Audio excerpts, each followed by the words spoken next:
신종 코로나를 제대로 대응하지 못해 여론의 문매를 맞은 아베 총리가 중진급 인사와 만나 거취에 관한 의견을 들었다고 시사주간지 시우칸 아사히가 보도했습니다. 자민당의 한 간부는 지난 11일 시우칸 아사히에 아베 총리가 은밀히 파벌 호소다파의 옛 중진과 만나서 퇴진에 대한 조언을 구했다고 전했습니다.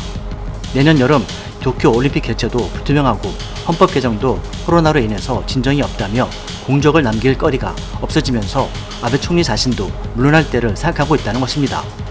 코로나로 인한 경제대책 마련 과정에서 당내 소장파 의원들이 야당 의원들과 협력해 현금 지급을 요구하는 등 아베 일강 체제에서는 없었던 광경도 나타나고 있다며 그만큼 아베 총리의 힘이 약해졌다고 슈칸 아사히지는 분석했습니다.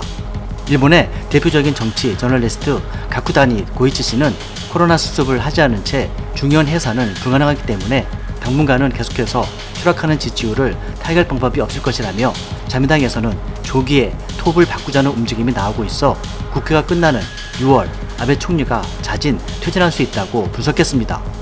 역대 최장기 집권 기록을 세운 아베 신조 총리는 각종 여론조사에서 아베 내각에 대한 유권자의 불만이 거듭 확인되고 있습니다. 코로나 대응에 대한 조사 결과뿐만 아니라 특히 전국 모든 가구에 수천억 대의 예산을 들여 1000마스크 2장 배포는 75.3%가 부정적이었습니다. 정치에 별로 관심이 없는 일본의 정황상 관심이 있는 대다수의 혐한파들로 인해서 지지 여론은 지난 11월 12일 오르긴 했지만 세부 항목을 살펴보면 아베 총리에 대한 유권자 실망이 드러났습니다. 지도력에 대해서 55.6%가 부정적이었고 긍정은 30% 초반대였습니다. 경기와 경제 대책에 있어서도 55.4%가 부정적인 평가를 내렸으며 이는 경제정책인 아베노믹스가 정권 유지의 핵심임을 감안할 때 심각하게 평가되는 대목입니다. 요코하마항에 정박한 크루즈선 다이아몬드 프린세스호에 감염자가 발생했을 때 일본 정부는 어설픈 선내 격리로 조치했다가 전체 탑승자 3,711명 중에서 712명이 감염되는 사태를 자초했습니다. 또 2월 말에는 전문가 의견도 듣지 않고 아베 총리는 전국 초중고 휴교령을 단행해서 무책임하다는 비판을 받았습니다.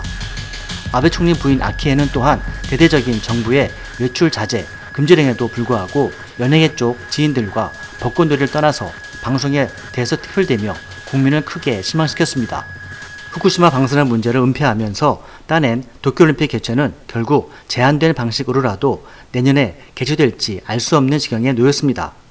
아베 총리의 신뢰가 땅에 떨어진 가운데 내년 9월 자민당 총재 임기가 종료하면 임기를 연장하기는 어려울 것이라는 관측이 지배적인 가운데 이미 정가 일각에서는 아베 총리의 중도 사퇴설이 돌고 있는 것입니다.